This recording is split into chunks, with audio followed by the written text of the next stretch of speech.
during this time, I'm very grateful for my family. We're very close and very tight knit. So I have my nephews and my sister and everybody. So we've all kind of been keeping each other pretty, sane. And for the most part, it's been okay. So I'm grateful for just like the family and the connection that I still have.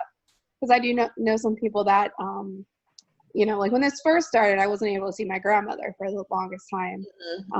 She's like diabetic and has all these, pre-existing conditions. But family for sure has helped me get through it. Awesome. Nice to meet everybody. Welcome. Thank you. Do you want us all to go around? Okay, go ahead, Tiffany. Everybody, yeah. Okay. So I'm Tiffany. I met Miss Mo at church with her and her girls. One thing that I am thankful for during this time is, unfortunately, my entire house has tested positive for COVID. But I am very, very grateful of the family and friends that have been calling and checking in on us to kind of keep our spirits up, and that everybody has been really actually healing, it seems to be. And so that I'm grateful that we will all be healed up in a matter of days. So Yay. Yeah. Wow. Yeah, for y'all healing. So, just to jump in, since you mentioned that, we did not get tested. Remember I was telling you guys I was sick? So my mom tested positive, and she was over here around the Juneteenth little celebration we were doing.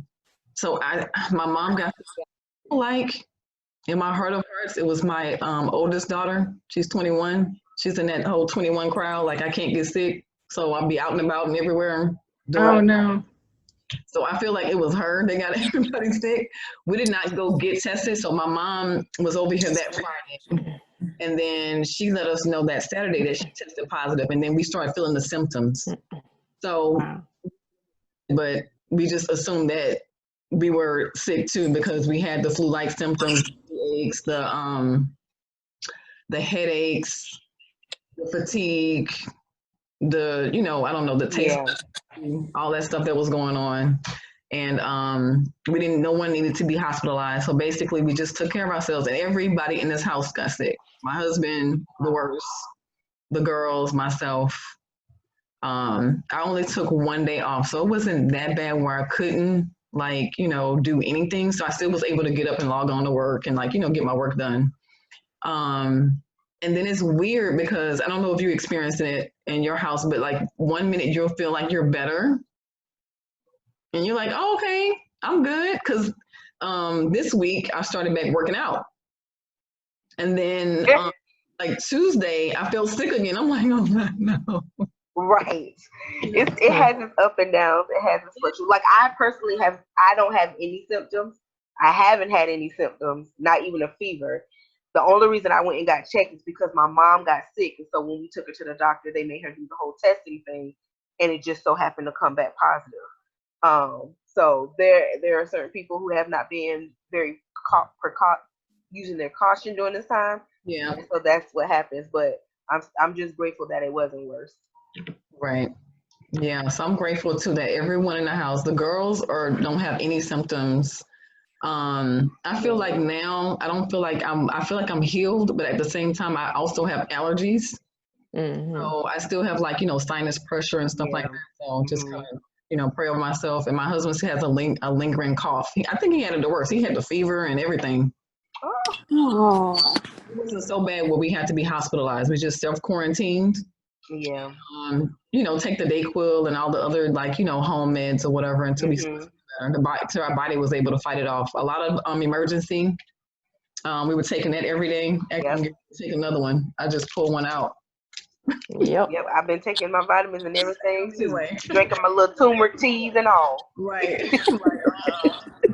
That is not gonna work. But anyway, that's enough. But anyway, so my grateful thing is that I'm glad that we're all well, and I am also glad I was able to get a pedicure because my feet were a mess. I know, I'm still waiting. I'm still waiting. I'm dying for a pedicure. No, I waited so long. I just had to do something for myself. I just couldn't wait no more. I was like, I'm going. My husband was like, just wait. I was like, no, I can't wait anymore. I just said it and I said, oh, I can't wait. Yeah. Oh gosh. Well, we're glad you're feeling better. Yeah, thank you. We're both glad to see you. Thank you. But, my name is Michelle. I actually met Monica. Now that I see your face, Monique rather, I see your face. I did meet you at Excel. You did? I believe I met you there twice, one for a women's group and one during a service. So I said you look familiar, and I'm like, I'm pretty sure I met her. Yep, I was there for a little while. Yep. But, okay. yep. I'm here. I met her through Excel and through Marsha. Mm-hmm. And I am grateful for my sister here. I'm going to gush on my sister for a minute. My sister is not only an ovarian cancer survivor, she's also a breast cancer survivor. Wow. I am very grateful in North Carolina, and I have had the best time. That's why I wasn't on last week, because she had just gotten here. So I'm just so grateful that she's here. So That's awesome. Oh, that's such a blessing. Yes. That's it. Well, I'll go ahead and go. I'm Brandy, and I was on the first meeting. I am grateful for God just setting us up. My husband and I, we both work from home, but not just because we worked in an office and now we work from home, but we actually work from home for the last several years, and we've just been doing a lot of crazy stuff and not really sure what was going to come of it, and taking a lot of risks and stuff. And it really paid off when all the shutdowns happened. It was just kind of our lifestyle. So we really didn't have to change anything. Our kids were already begging to be homeschooled at that time before all this happened. So now that we're going to, obviously, I don't say that obviously, like everybody's doing it, but that's what we would be doing now anyway with all the craziness that's going on. But I don't have to persuade my kids, to, and them kicking and screaming and saying, no, I want to go to school, and me having to say no, because it's just a lot of things to consider with that. But I'm just thankful that we really didn't have to, do a whole lot of transitioning, even though life is just so crazy and so weird and just so like you're in the twilight zone half the time. We're like, is this real? And it's just very intense at times, but just thanking God that we were obedient to following his leading, because it just set us up, because we were in a position before where we would have really been in trouble. Wow. Yeah. That's awesome. Mm-hmm. And Crystal. Hello, I'm sorry, I was muted.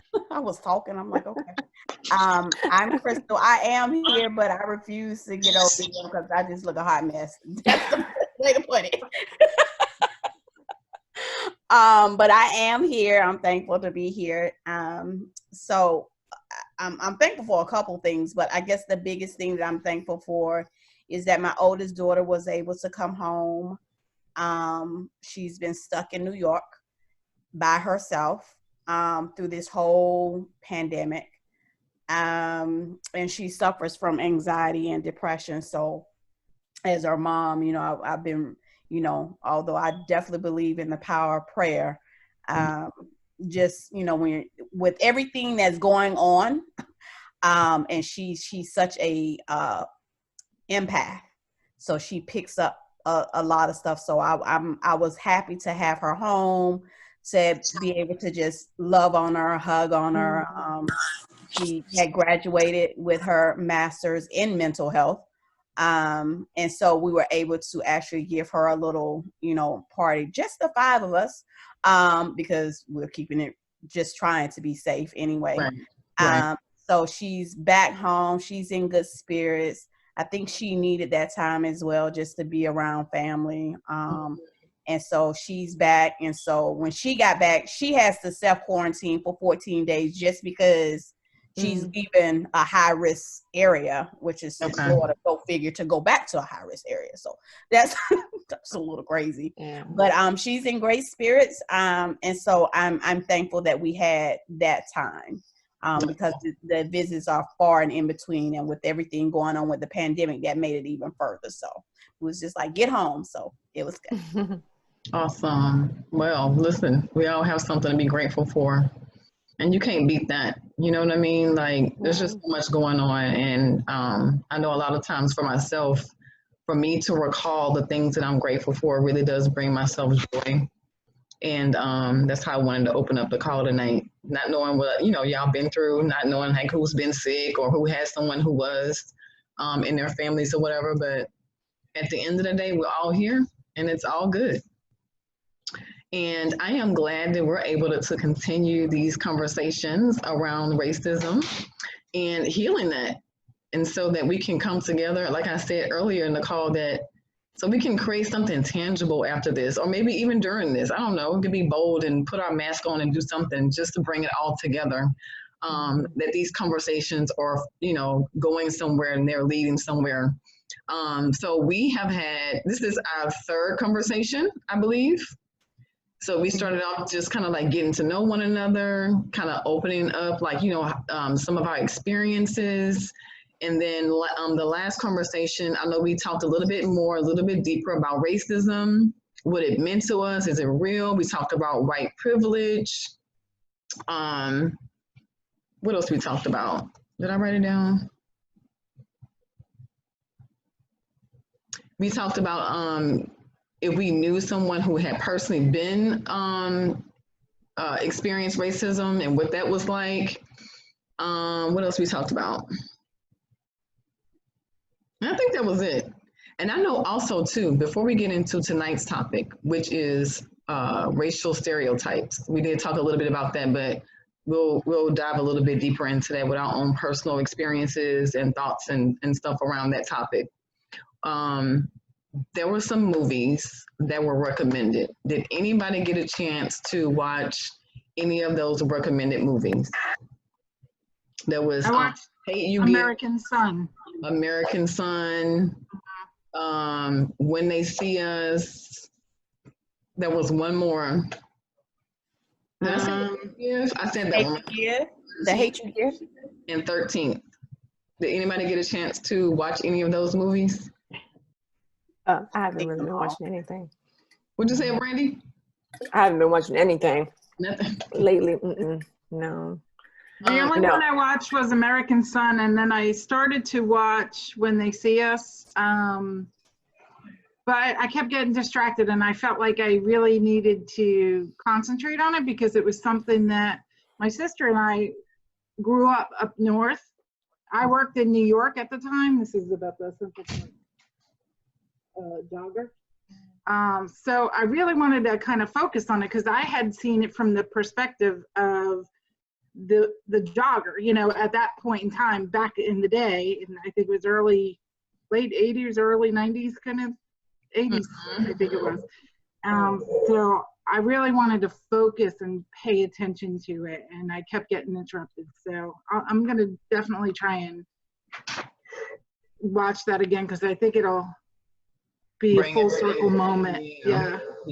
Really good. So that is one that is extremely emotional, especially the last one. Have y'all seen it? Have you seen it, Tiffany? Have you seen When They See Us? Yeah. I opted out. You opted out? I didn't see American Son though. You seen American Son? Okay. I did get a chance to watch American Son. So what did you think? Who else watched American Son? I did. Crystal? Yeah. Okay. So what did y'all think about American Son? I don't know. I don't know what I was expecting to see, but I noticed how they had kind of like it was all filmed in one area. Yeah. In the waiting room of the police station. I was devastated by the ending. Yes. It tore me up. Yeah, I kind of felt like it was going to lead to that. That they were getting. No, I was like rose-colored glasses on, to be honest with you. I was like, okay, this is a teaching kind of movie. It's a teaching moment, how two parents can really see things so differently, right? And you're raising the same child, right? And you see things so differently. But I really thought I guess I thought it was going to have a happier ending. They were going to find him, and I just bawled my eyes out when I don't want to ruin it for anybody, but at the end I just cried. So yeah, it was heartbreaking, and then it was just sad how they both saw it so differently, and they both were right in a way, and they both were wrong in a way. So they went from every end of the spectrum. It seems like to me like they didn't have enough conversations. Right. That, you know, they are separated at the moment for whatever reason, but for him not to understand her and vice versa, they didn't have enough conversations. No. They did not meet at the table and really identify what issues were and continue to talk about them until they were either resolved or either understood. Yeah. But not even just the parents having the conversations. It appeared that the father had not a clue as to what the son was dealing with. He had no idea. I mean, he had no idea, and I'm thinking, Very oblivious. wow, that's just a little crazy. And maybe because I'm that on hands type parent.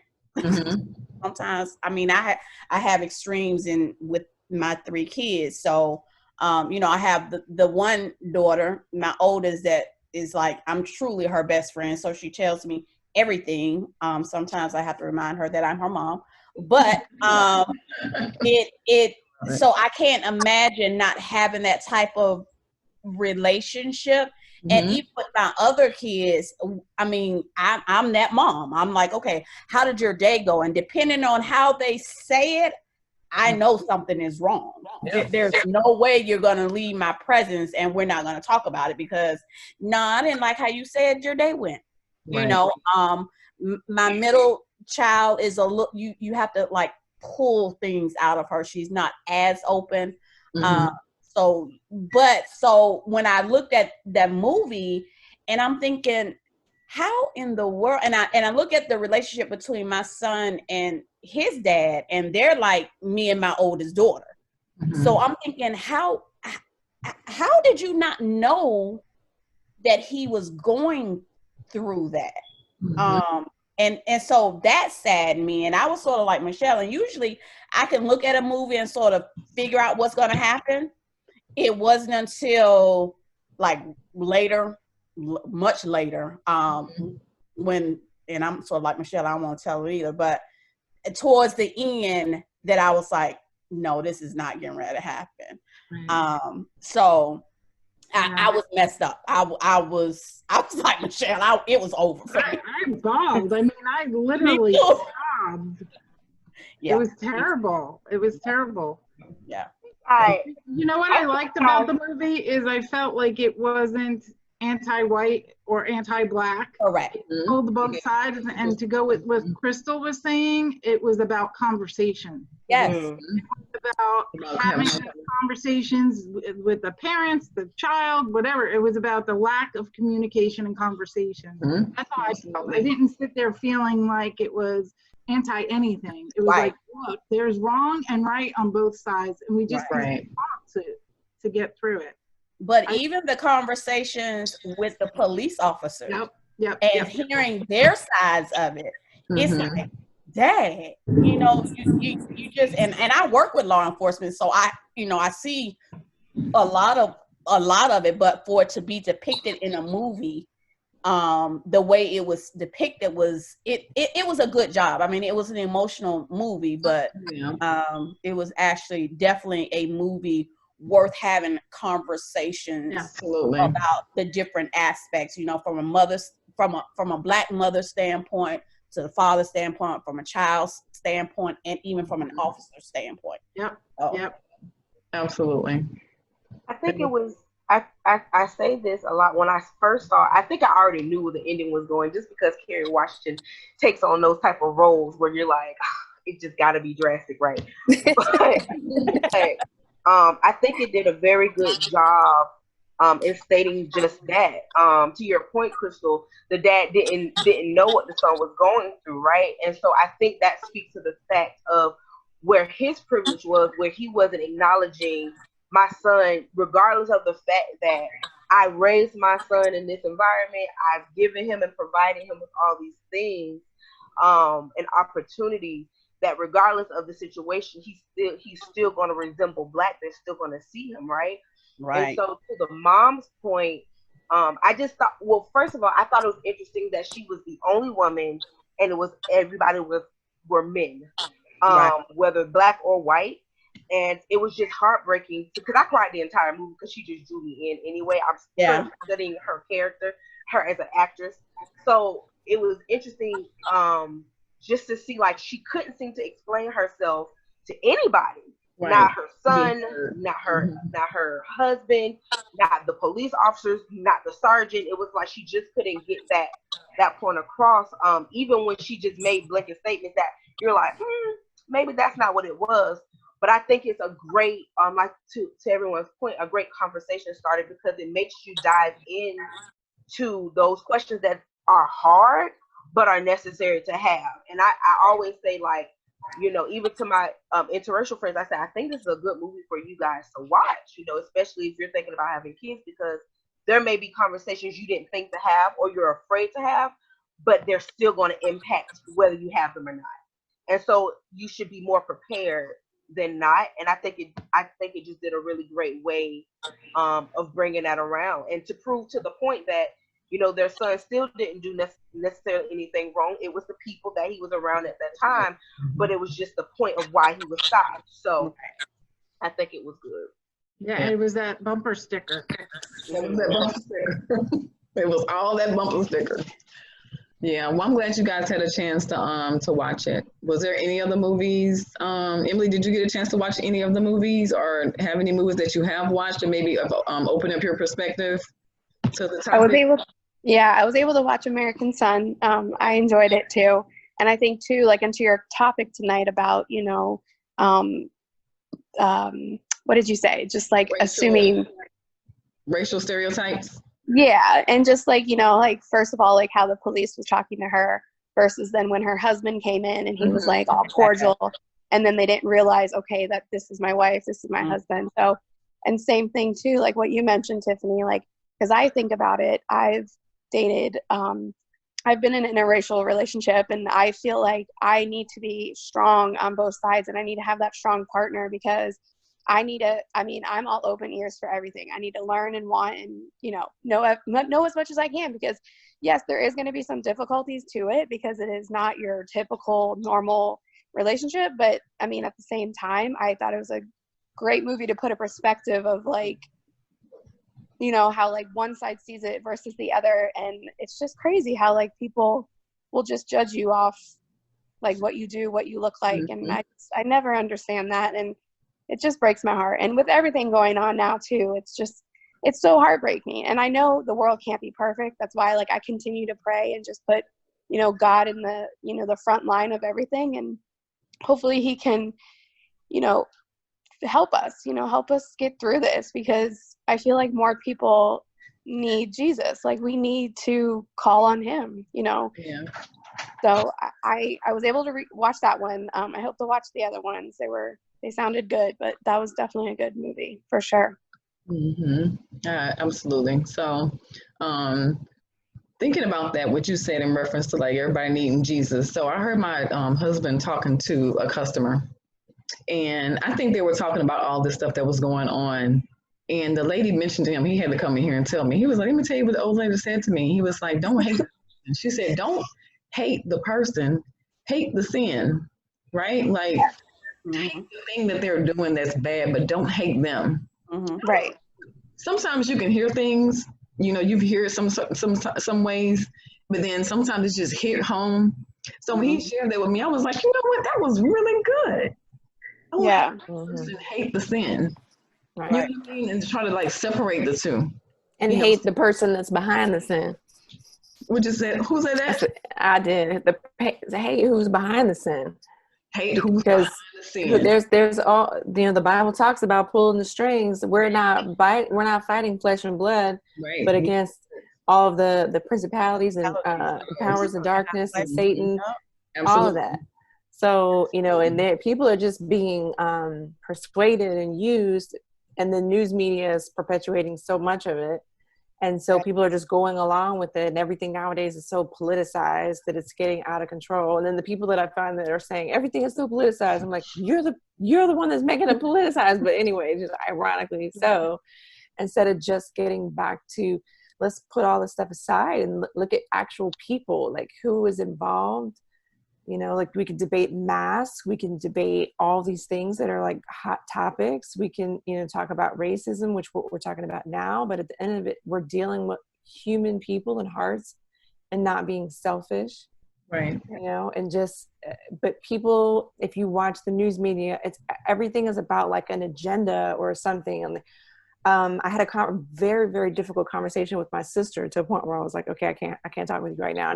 And she's like more on the Fox News, kind of like Trump side of things, and just watching one world view. And I'm like, you need to turn that stuff off, and you need to open up to what's really happening. And what it is that there's such a segment of America that's watching this news that's saying stuff like, okay, Black Lives Matter movement, right? Well, their funding isn't even going towards the movement.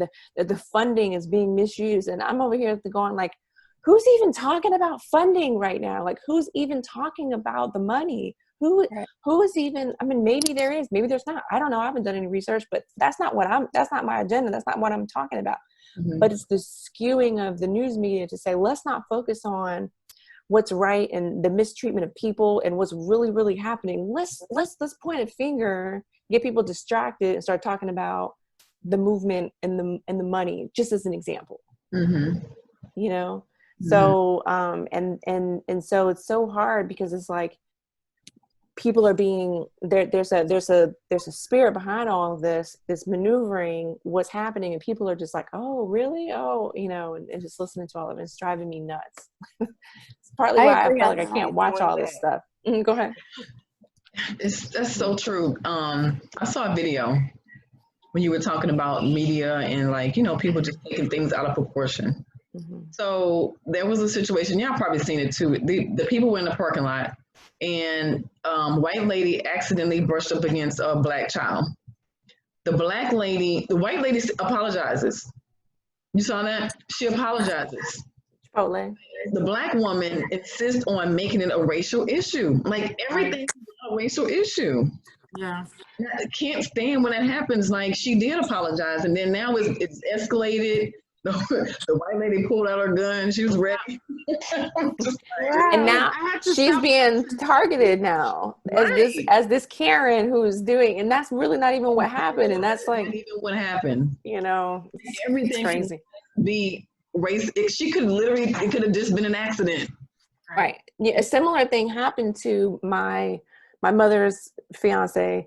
And really, honestly, he is from Mississippi, so he ain't all just like, but he country, okay, white guy. But I mean, he's a good guy, good guy, no doubt. But just he is country. But his car was like double parked, and this lady, she was working for like Instacart or something, and she happened to be black, and he was like, she's like, you not gonna move your car? She started like leaning. He was like, I'll move my car. He's one of the like nicest people in general. But he does have that country twang. So I don't know what happened somewhere. And he is very non-confrontational. He's like 60 something over, you know, he's an old guy. Or like, I don't know.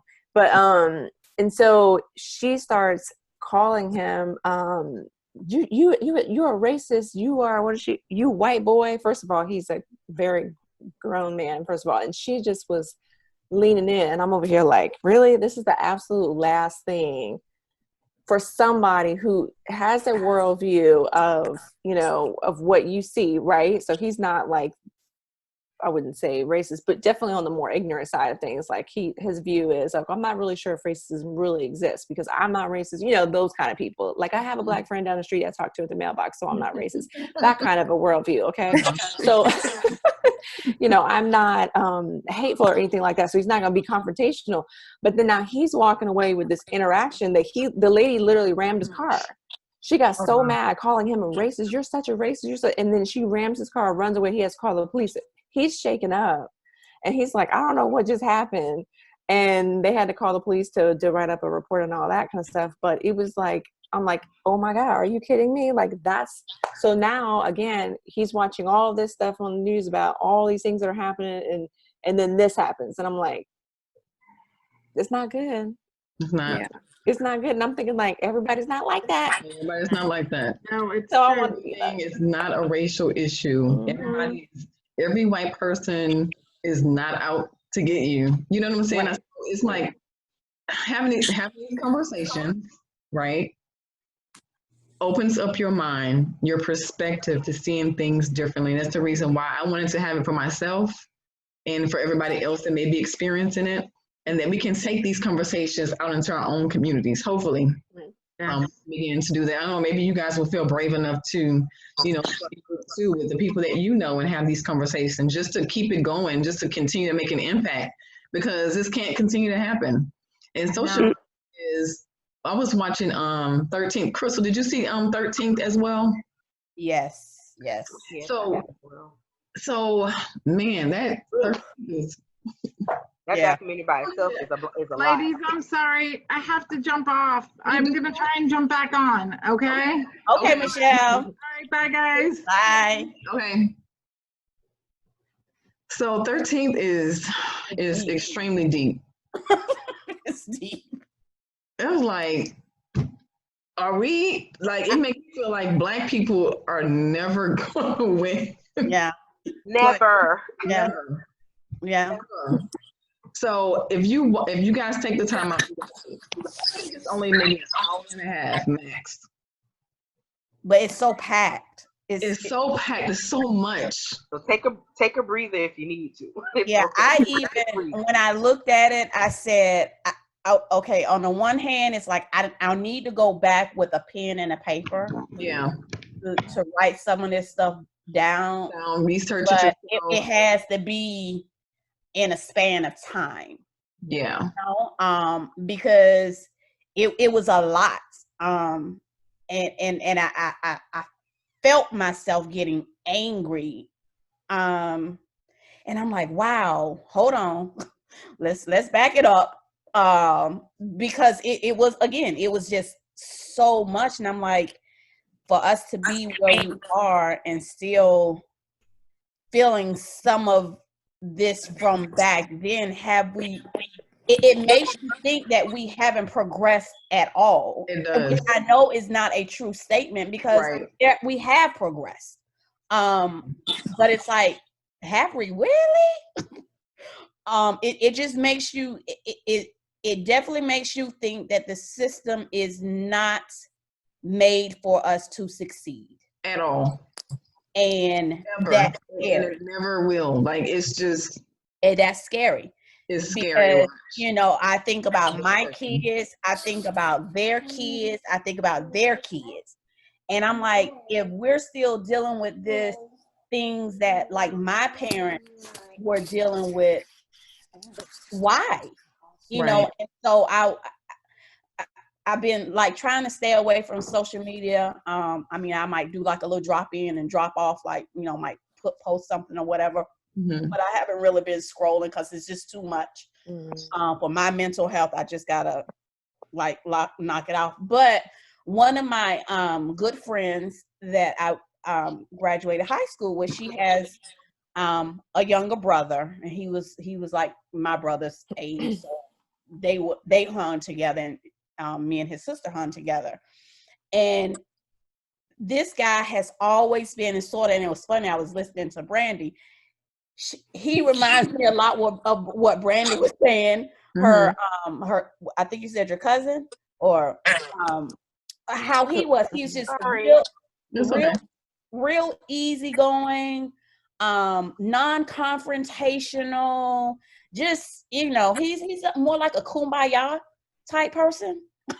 And so I'm looking at this post, and he was like, I'm paraphrasing because it was just a bit much.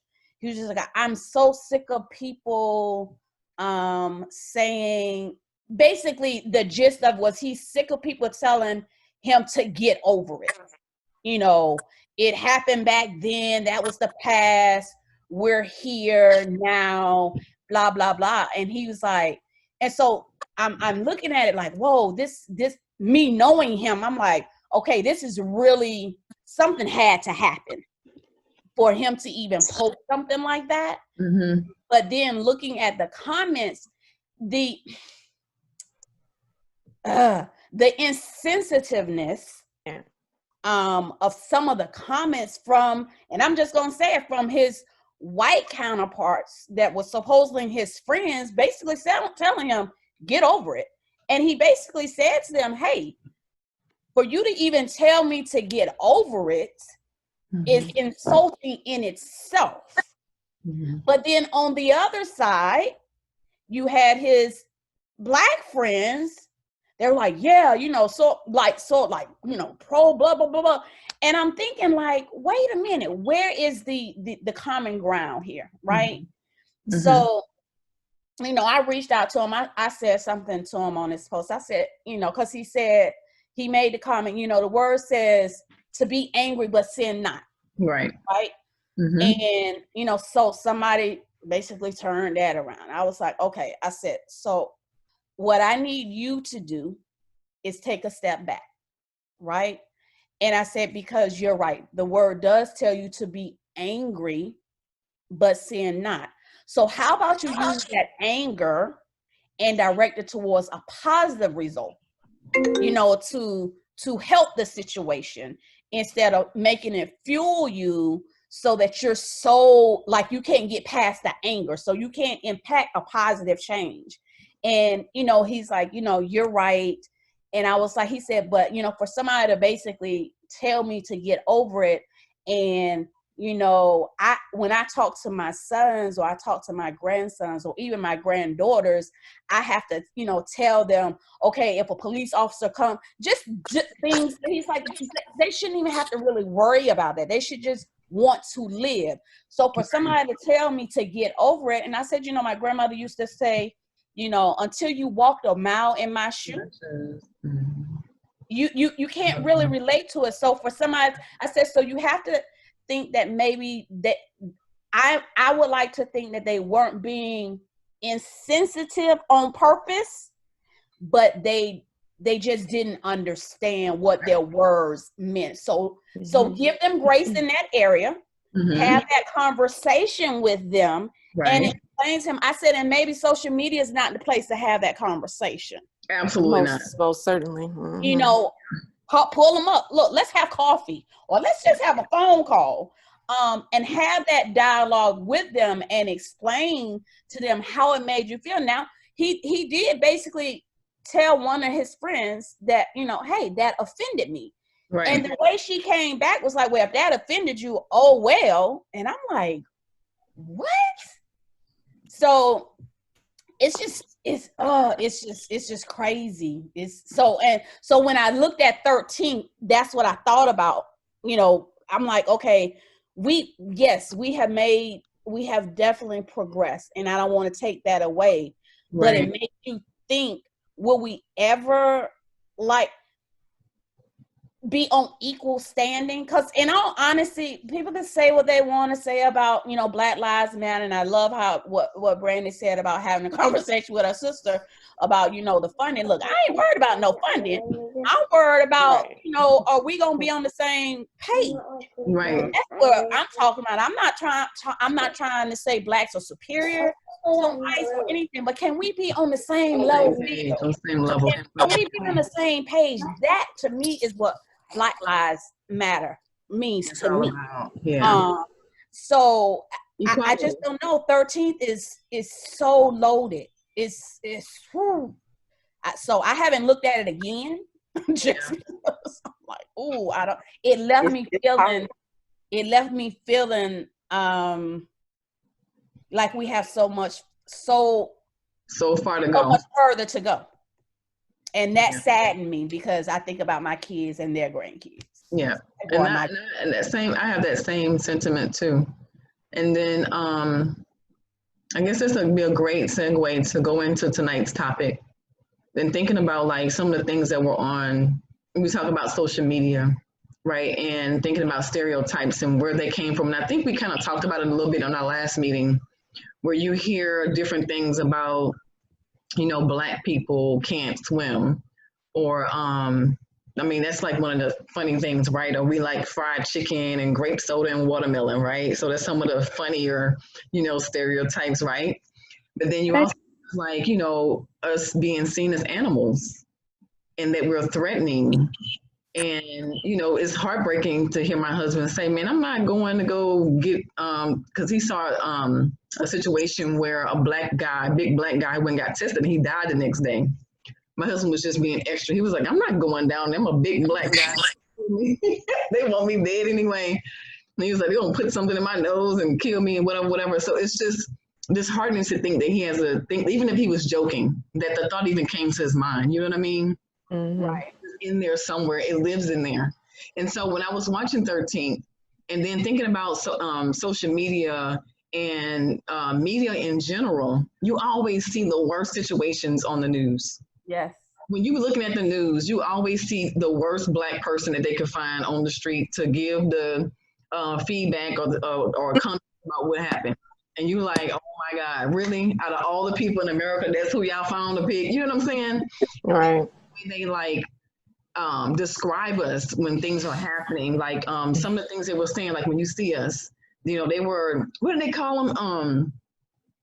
Some kind of wolf pack or some kind of something they were calling them, something like that, some kind of wolf pack. It's just like they find the most demonizing words to describe us as Black people. And if you hear that over centuries, over decades, over and over again, even I will look at my own people like, you know what, let me hold my purse. Right. It begins to get in all of our minds, and so basically the first question I have on here in reference to racial stereotypes is, where do they come from? What are they? What is your definition of what racial stereotypes is? And so I wrote down I was doing a little bit of research. Racial stereotypes are the thoughts and beliefs that we've conjured up based on our experiences. We could have a negative experience with a person from a particular race, and over time, those thoughts develop based on what we continue to hear and what we see. Right? Mm-hmm. We don't try to dismiss it or override these thoughts. Therefore, they become a part of our daily thinking. And that's on both sides. I had shared in our first meeting that based on the things that I saw, not necessarily what I was taught from my mom didn't teach us to like hate white people or nothing like that. But based on the movies that I saw, Roots and some of those old movies, Rosewood, those are more like the more recent ones. Just any type of movies that reference to like, slavery and like Black people being thrown in jail. And I mean, you see it over and over again, and then you see it on the news, and then you see it in the movies, and then you see it on the news, and you see it in the movies. It's like, do Black people, do white people have something against me? Like, I don't know, like, could they genuinely love me? Being a Black person. So you start to grow up, with those things in your mind. And so one of the reasons why I wanted to have this conversation, because I don't want to think that. I know that that's not every white person, right? Mm-hmm. Mm-hmm. Be able to have like open dialogue and have these conversations. And so since we've been having these conversations, I've been making an effort to go out of my way to be more cordial. And I have a new neighbor that lives next door. And we always see each other, just speak or whatever. So I made the initiative to go out and talk to her and like, have more conversations. And she was telling me about a situation that she was in, just, with just even doing that, her becoming more open to me. I was like, okay, you know what I'm saying? So it allows you to pull that guard down and pull those blinders from your eyes to be open to love and how we're more have in common than what we having, what is different. That's what I was going to say. So whatever. But what is y'all take on it? What is racial stereotypes from your experience or from your thought process, your perspective? From my perspective, I feel like, and it's like proven in science, and that stereotypes are able to grow with distance. So most of them are shared through media, through family passing down certain things, movies, our culture. And so, and it's not just with Black people, with every race has stereotypes. So every Asian culture, we have stereotypes. White people, You know, we love to laugh at white people all the time. We have fun. Like in my house, you know, we're multicultural. We laugh on both sides. You know, when we talk about movies, how I was just talking to my daughter about, they were watching a Spider-Man movie, and the villain came on the bridge, and all of a sudden people were stuck in the car, and like everyone jumped out of the car and was running. And so she was like, so what would you do if you saw you were sitting in the car and then everyone just started running? I'm like, you better get your behind out that car and start running. Don't, you know, and I'm like, don't be like the rest of these white folks sitting in the car and just like, what's going on? Let me record it. Let me look. You know what we all say, right?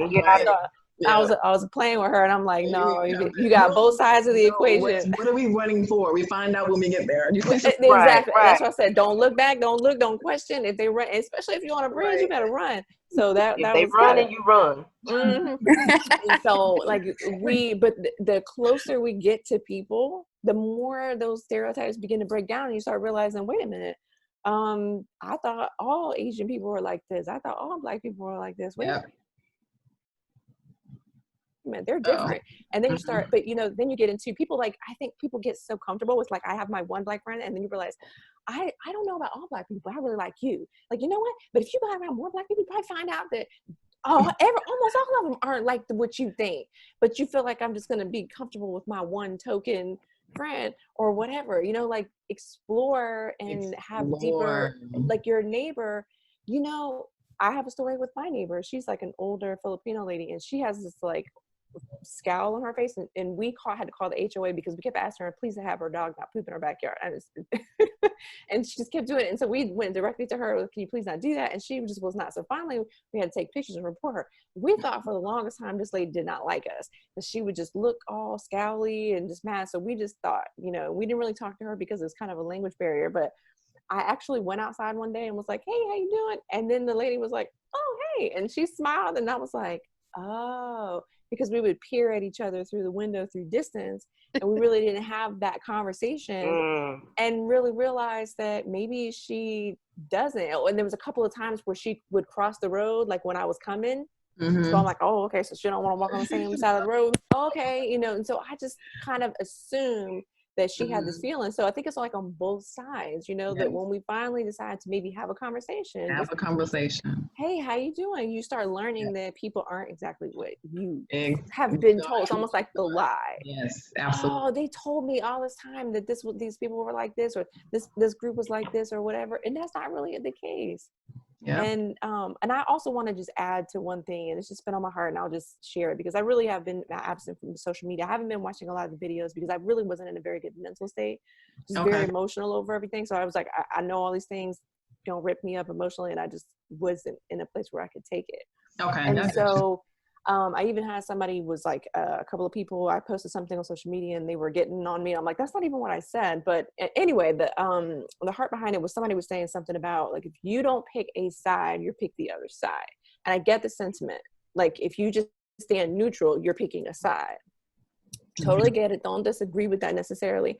But I was in my prayer time the other day and I was just listening. And what was on my heart is that we have to, I get the whole thing about sides, but the only side that we should be pursuing is the side that Christ is on.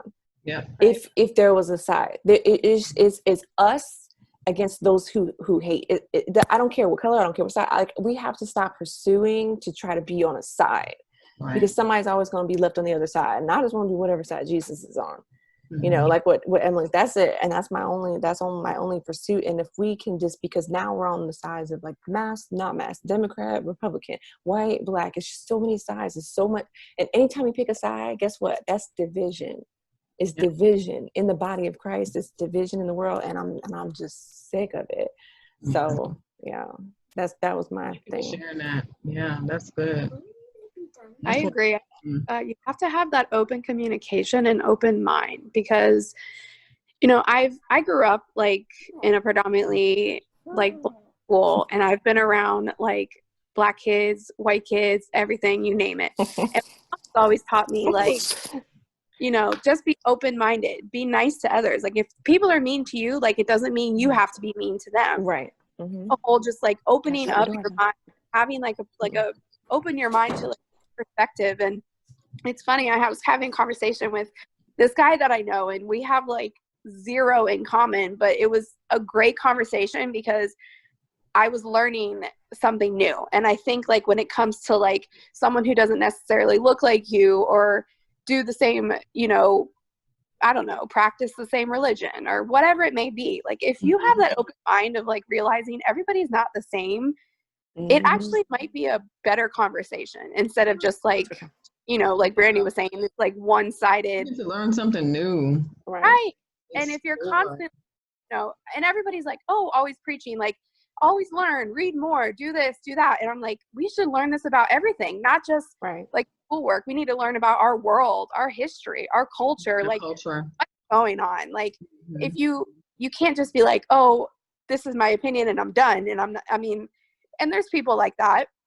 And, you know, I have people in my family like that, but I continue to pray for them. And I'm just like, you know, this is what it is. You know, this is me and this who I am. My parents like raised me to respect everybody. And if people did do you wrong, okay, fighting back is obviously not the right thing to do. But I just think having that open communication, that line of like openness, willing to learn. I mean, how are you going to grow as a person? And God always wants us to grow like spiritually, mentally, physically. And if we're just like flatline, I feel like you're just kind of, you're setting yourself up for failure. You are, and then you're not really, I mean, really, are you really enjoying life? Are you really experiencing everything life has to offer if you live that way? Right. You know, and I want everything that God has for me.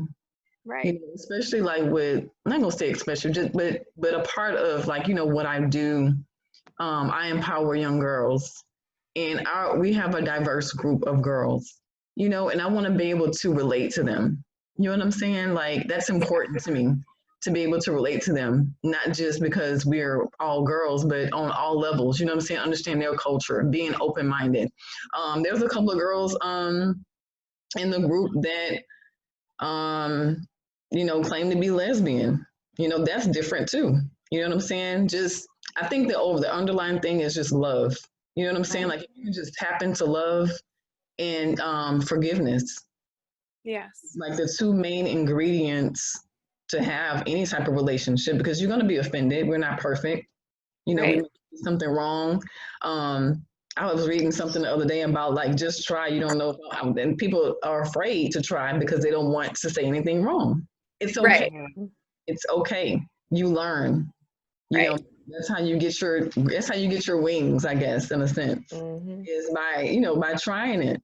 And that's why I'm open to doing, is trying some different things, stepping outside of my comfort zone. And that's where the growth is. Stepping out on faith and doing something totally different and just trusting God for the process and trusting God for the end result. And I think in the end, with us doing that and us being here and sharing our experiences, whether it's on social media or in our families, and taking these conversations back to our coworkers or wherever, we can really make an impact little by little. We were talking about looking at 13th, right? And me looking at that, it's like, dang, are we ever going to win? So if you start to think about it from that sense, like, for me, it's like, dang, it's like I'm looking at it, the whole pie, right? Looking at 13 to me was like looking at the entire pie, like, oh my God, how am I going to eat this entire pie? But that's not my call. That's not my mission. That's not what God has put into my hands to do. So when I begin to step back, the whole pie, look at my little corner of what God gave me to do, then I can see it, then I can see the vision. You know what I'm saying? Like it's not for me to like change the whole world. I've only been given a small portion for me to manage, because He's not going to give me more than you can bear. Absolutely. What's going on around me is one thing. Me trying to change all of it's like, oh my God, what I'm doing enough? It is. It's absolutely enough. If one person walks away with a different mindset from this, then boom, change has been made. Right. Which is why I think it's great to have that clear mind, because that's like anything, even just like practicing your time with God and praying with Him. Like if you're not in there, you might miss His blessing. And, you know, when you're out here opening and learning about new things, like if your head is so fogged, like it's just going to go in one ear and out the other. So I completely agree. I think you just have to be present and willing to listen. Mm-hmm. That's it. I mean, my next blessing might be tied to a white person. And if I'm not open to getting to know them because of like their fogginess, I could totally miss everything I'm supposed to have. Right. Right. And if we start thinking about it, if we could all think about race as like souls, because when you say like my blessing might be tied to a white person, I would say just immediately it's tied to a person.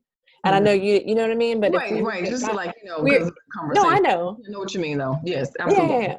And I'm not trying to be all warm and fuzzy about everything, but I'm saying like if we, and I know you all are not doing that, but if we could everybody I just don't understand why people don't just look at people as people. And I get everything that's tied to it. I'm not naive and don't understand everything. And I know I always come to it with, but I just don't understand why people can't, I get that. And I'm just that I have a more sensitive heart. So I just really don't, I get it, but I don't get it. I'm just like, and I see people in the church, there's so much racism in the church and it's just like, what Bible are y'all reading? I'm thinking, I don't get it. And I know so much of it is institutional, and systemic racism is just, enrooted in the church and all of the foundations and whatnot, especially in the Deep South. So I get it, but I'm just like, I'm tired of fake church. I'm tired of fake, I don't know what y'all are reading. And it goes on a lot of levels, not just in racism, but just looking at people from the standpoint of their soul, that we are all down here and we are all dealing with such like the craziness of what life is right now. Mm-hmm. And what we really need is each other. And yet people are still just fighting. So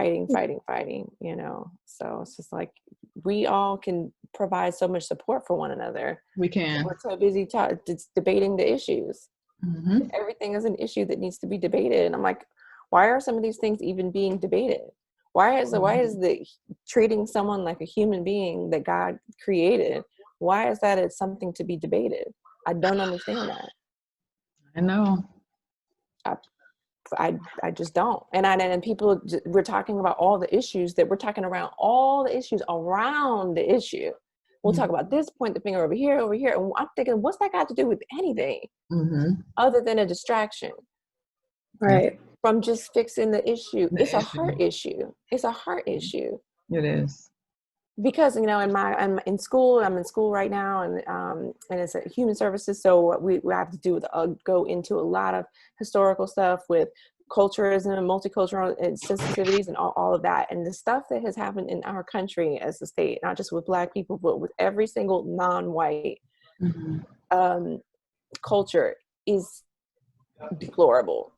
And I find myself going, God, it's horrible to be a white person. Like, it's almost like, it's like the blood that has been shed. It's awful. It's awful.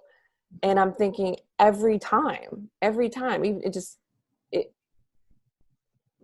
I don't know, like, why do we hide the history? And that's part of it. We're hiding the history. We're hiding the truth.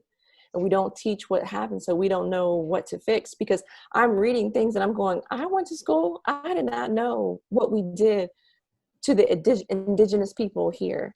I mean, we're all starting to, hear about all the stuff with Columbus and stuff that's all becoming more publicized in recent years. But the stuff that really went down, did not know. Stuff that we did to the Chinese, to the Japanese, did not know.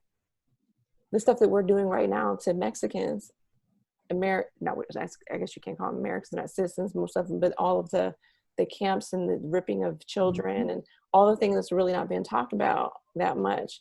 And even how those people are being impacted by the pandemic that's happening. There's just so much. There's something, what's no heart to help human beings.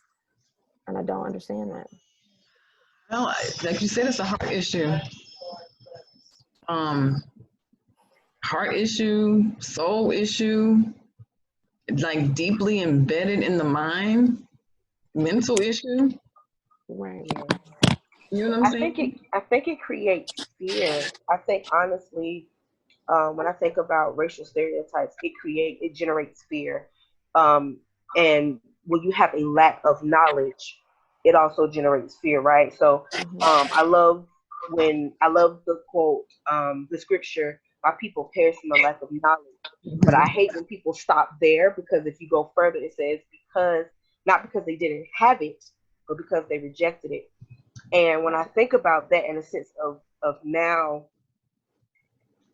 there were a lot of things that I was not taught about my history outside of we were slaves, we were brought over here to do this, we've had all these horrific moments, right? But how much power is it in knowing about Juneteenth? How much power is it in knowing about all the wonderful ladies that contributed to Nassau, right? How much power is it to know the great things? And when we have certain stereotypes during a certain point, everyone is up in a roar about Beyonce doing giving a tribute to Black Panthers. But if people really understood what the Black Panthers were instead of what they were associated to be, which was a gang, if you think about it, a lot of people who are benefiting from welfare are only benefiting from welfare because the Black Panther Party created that to help mothers and children. So when you don't even know, dang, they weren't just around here. They were our military, right? They were our protection.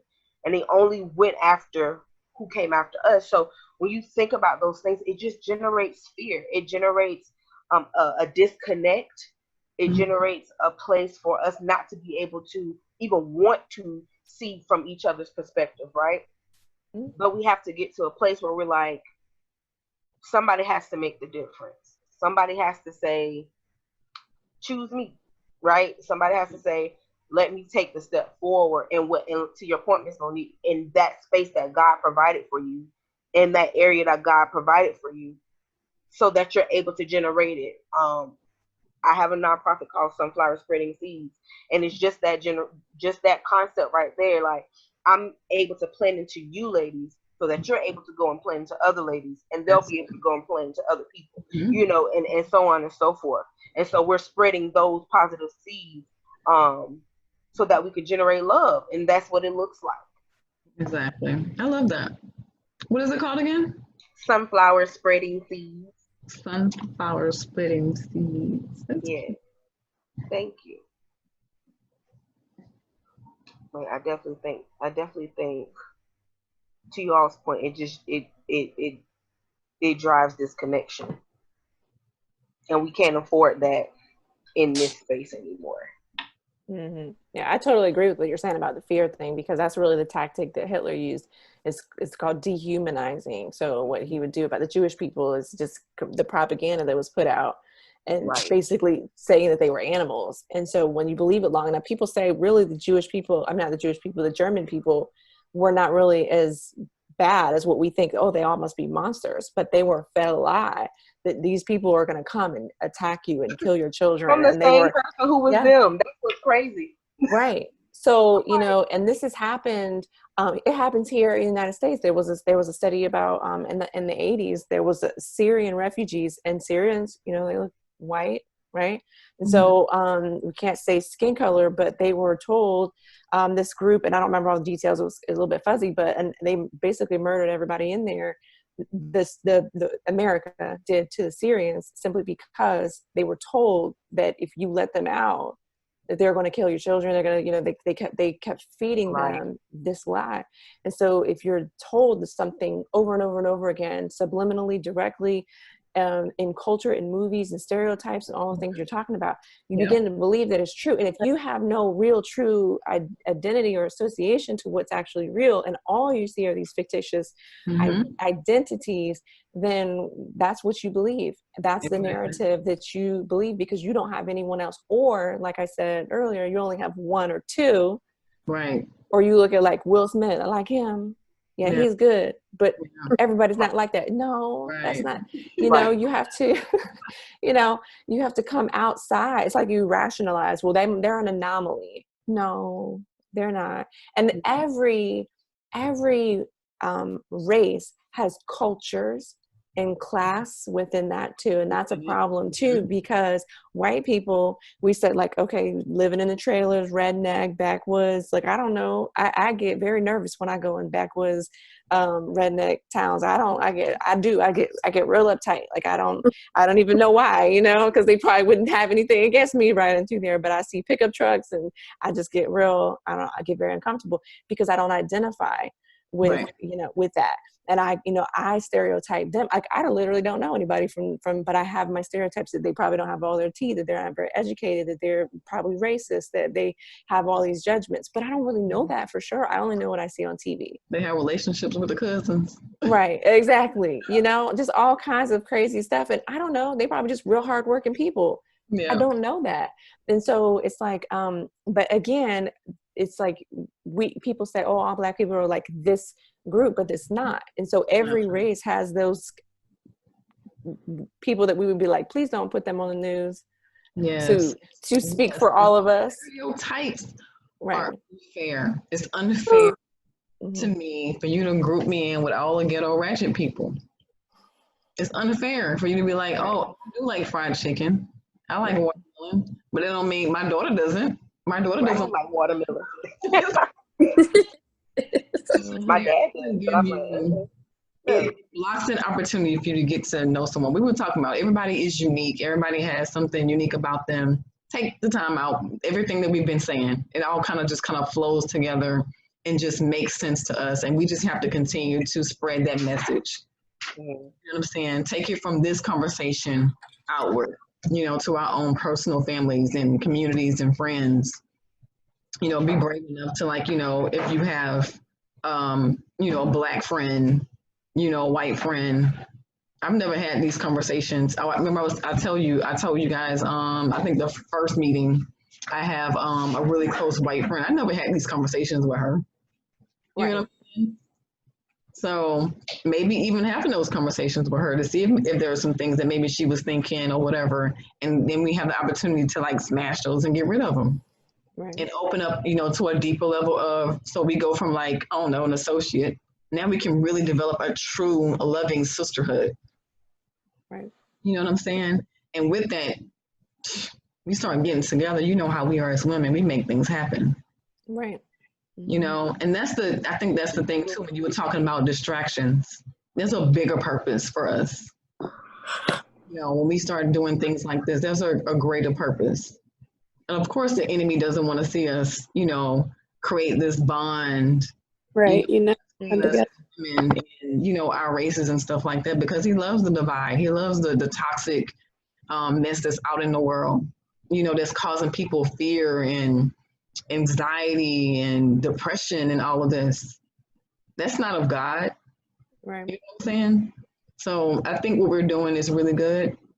And the next question, I guess it'll segue us into the next question, which is, I guess we already touched on all this. So one of the questions was,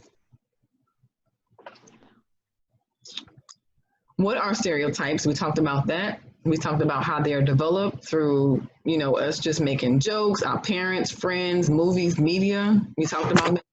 We talked about, are they harmful? Are the stereotypes harmful, and why? We talked about that. Because they are harmful. They cause division. They cause to be on defense mode. They cause fear.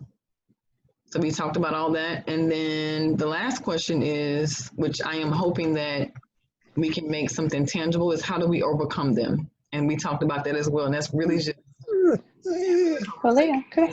being open and honest about our experiences.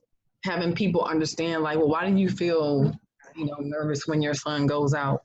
Because if he get pulled over, by a police officer, why am I nervous? You know what I'm saying? So now you understand, I know you were saying Brandon, I don't understand why I got to take all that. What's the problem? Whatever. It's just the experiences that Black people have had. It has caused fear. Right. The different things that have happened over and over again. And I feel like that's with any kind of trauma or something that happens, it's not that easy to let go. So, and especially if you haven't experienced that, sometimes people can be ignorant to it and not understand. And it's we will never know. I will never know. You will never know. Mm-hmm. So it's kind of hard. Right. It's different when you haven't experienced it personally. Yeah. You know what I'm saying? And bringing kids into it is a whole nother level. I don't have kids myself, but I look at my sister's kids and stuff, and it's probably, everything is different, but it's just, I just feel like we have such a crazy world right now that it's like we just need to, spread more love and just, like I said, just love on others. Even, you never know what someone's going through or That's what so they go true. through. Right. That's so true. You never know what people are going through. But like my mama used to say, like, if you don't have nothing nice to say, then just hush. Don't say it at all. Yes. Don't drop the comment in the Facebook thread. Yeah. Right. And that's what scroll on by. You can block a person now. You can unfollow them. You doing all that. Yes. You wanted to get me riled up. Don't do that.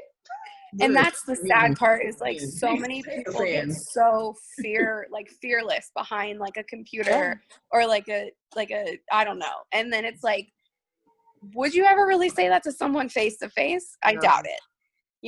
So social media, it has its perks, but it certainly has like its downfalls too. Man, listen, speech to a whole nother level. Yeah. That's like a whole nother conversation. But I saw this story of this white guy. He joined I guess it was a racist Facebook group that popped up, and he said he was like baiting them into things, and then he was taking screenshots of everybody's profiles and then sending them into their employers and was like, gotcha. He was like fake joining. He was like, I'm gonna bust all these racists in this group because he was white, so they let him in. And so I was like, that's what I'm talking about. Do it. Because people are out here on social media. Brave. Okay, Going him.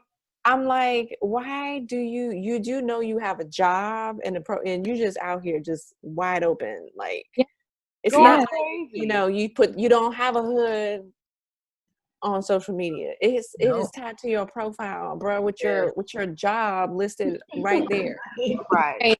And like, let me tell you, these employers are like, oh no, we're not, even if they might agree with you, they're like the FBI. They don't like that. They don't like that stuff on their They're like, not today. don't like that. One less employee. Exactly. So I'm like, I don't know. But it's crazy. Every time I do tend to see a news story and then I click on the comments and then I'm like, I lose faith in humanity very quickly, and then I'm like, okay, I have to I had to teach myself to stop looking at comments because I was like, no, can't look at the comments because I'm gonna go haywire and it's just not. I'm gonna be on here all day from sun up to sundown talking to people, and it's no use. Because some people you just can't get through it because that's just not their space, not their time. God didn't say this is their time for them to get that revelation. Save that for I had to get there. I understand. Well, or people will just like say stuff to say it, so it's like, and you don't even know what the truth is behind it. There's a difference between conversation and a confrontation, and too many times, like when I was having that conversation with my sister, she actually was throwing shade at me because she was like, oh, I see how you talking about you want to have all these conversations. And don't get me wrong, my sister is one of the most kind, loving, sweetheart people, but I don't know, she just has a tendency, she'll like unload like 50 years of past all in one. She gets upset. So I'm like, look, I'm not trying to have that conversation with you today. But it was like, I'm like, I'm okay with having any conversation with an open mind and dialogue. But what I'm not going to do with anybody is have a confrontation where we're going to just go toe to toe. Like I might get on a good day, but I'm not in the mental state where I can do that, because then on a good day I might wait for your money, but not today. Because I'm not, especially not face to face. Like, so it would have to be, but I'm like, I'm not. So I'm not gonna have that conversation with you. And I see where you're going, and it was getting personal to me. So I was like, okay, I don't even know if it wasn't even about the issues. It was like, I don't know. Anyway, that's not what I was trying to talk about, but just like confrontation versus conversation. So don't let people bait you into that don't really want to hear, that don't really want to understand. They're not really trying to change. They're not trying to really, they just want to fight the issue with you. You know, like, and I keep talking about like the whole mask issue, which is like, I'm not ridiculous that this is even a conversation that even needs to be debated at this point. But it's like those kinds of conversations, people, it's like not a conversation, it's a confrontation, or it's a my side or your side type of situation. And I just, it's like, people are nuts. Jesus, take the wheel, take the wheel from these people. So I don't know. So I wrote down some stuff, right? How do we overcome it? one thing is, I think you said it earlier, Brandy, acknowledging that we do have some stereotypes. I can acknowledge the fact that if I go into the hood, I'll probably feel the same way you feel when you go into the trailer park. I'm like, Right. you know what I'm saying? Just being cautious. The truth to set us free. Just being honest about it and acknowledging it, but also being open enough to, work through it and have the conversations. The next thing I have on here is be aware of the thoughts when they enter our minds and replace it with something factual. So you see something about some Black person or some white person, right? And there you go, because we've been mentally conditioned to have these stereotypes. Recognizing and that we have these conversations, will be more aware. So now we can overcome it. Like, it's like having a negative thought, or you having like negative self-talk, right? So you teach yourself, no, I can't be mean to myself, and so I'm going to speak positive or use affirmations. It's the same concept. Those stereotypes come into our minds, or we in conversations with family and friends. Usually we joke about, oh yeah, white people can't dance. You know what I'm saying? But that might be offensive. You know what I'm saying? So being mindful of, okay, nope, we're not going to do that. You know what I'm saying? And then replacing it with something factual. Or dismiss it altogether if you can't come up with something factual. Yeah. Dismiss it altogether and just begin to work on changing our thought process to think something different. And that's where it's going to start in our minds. And then as it takes over our minds, we all know how that works. It goes through our actions. Ooh, if I could add something, Ms. Monique, therapy. Therapy? I think therapy is definitely a good place also. And I say that because I know specifically for me, and like my best friends, we're all Black women. And so I think when we got to a place where we started to, for ourselves, go back in history, learn things, renew things, find out different perspectives, you're like, oh, okay, right? So there's this awakening that happens, right?